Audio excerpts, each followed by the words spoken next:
Loin à vol d'oiseau de Vincent Capler. Héritage.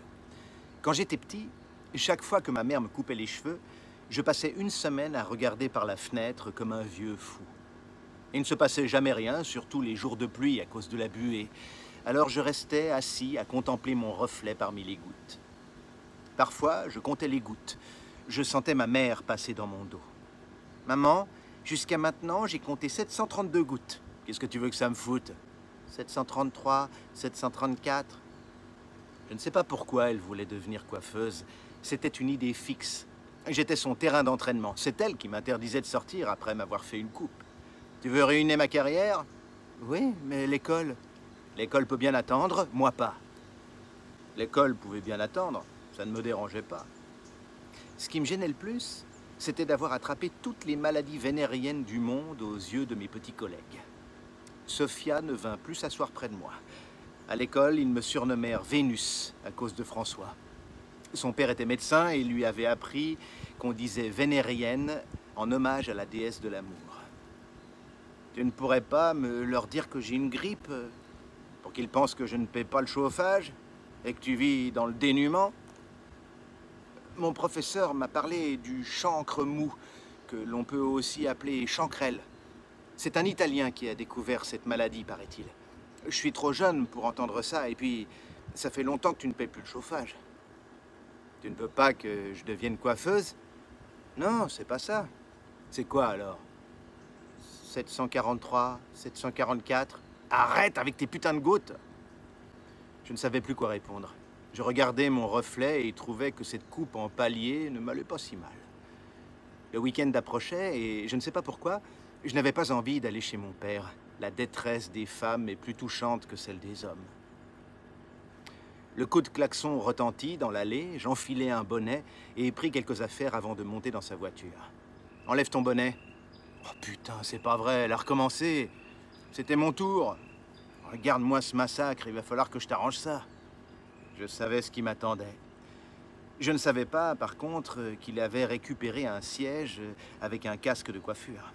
À voir, il l'avait eu pour une bouchée de pain et ça marchait du tonnerre. Après m'avoir mouillé les cheveux, il m'installa sur son nouveau fauteuil. Il essaya de récupérer les paliers en les coupant en pointe, puis il mit en place le casque sur ma tête et l'actionna. Ça marchait du tonnerre. Je ressemblais à un petit Indien. Je ne savais pas non plus pourquoi il voulait devenir coiffeur.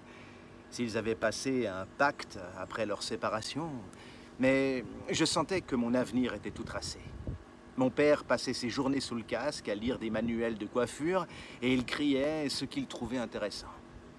Tu te rends compte? Dans l'Antiquité, les cheveux longs étaient un signe de puissance. Il n'y avait que les esclaves et les prêtres qui avaient les cheveux courts. Pourquoi? Il actionnait toujours le sèche-cheveux quand il ne savait pas quoi répondre. La soirée promettait d'être longue. Francine, sa nouvelle compagne, rentra à la maison, elle portait un bonnet. Mon père lui montra fièrement sa nouvelle acquisition. T'as vu? Et pour 3 fois rien. C'est magnifique. Tu veux l'essayer? Non, pas tout de suite. Pourquoi? Je suis fatigué. Ça va pas te fatiguer, tu dois juste t'asseoir et mettre la tête dessous. Pas maintenant. Mais pourquoi? Parce que j'ai dû passer la journée avec un bonnet sur la tête. À cause de tes conneries. J'ai chaud à la tête. J'ai plus envie d'avoir chaud à la tête. Francine partit s'enfermer dans leur chambre. Mon père retourna sous son casque et actionna le sèche-cheveux. Il actionnait toujours le sèche-cheveux quand il était contrarié. La soirée fut longue. Le lendemain, Francine et sa coupe à énigmes tiraient toujours la gueule. Mon père était toujours sous son casque avec ses manuels. Le secret du chignon, c'est la baguette. Pourquoi? J'entendis une dernière fois le sèche-cheveux. Ma vie devait-elle rester sans réponse? 18 heures sonnèrent et nous prîmes le chemin du retour. Tu ne dis rien à ta mère pour le siège, elle ne comprendrait pas. D'accord. Effectivement, elle ne comprit pas. Je ne savais pas garder ma langue et j'avais comme un bruit de ventilation qui traînait dans l'oreille. C'est quoi ces pointes? On dirait un petit Indien. Elle récupéra les pointes et me fit des paliers plus courts.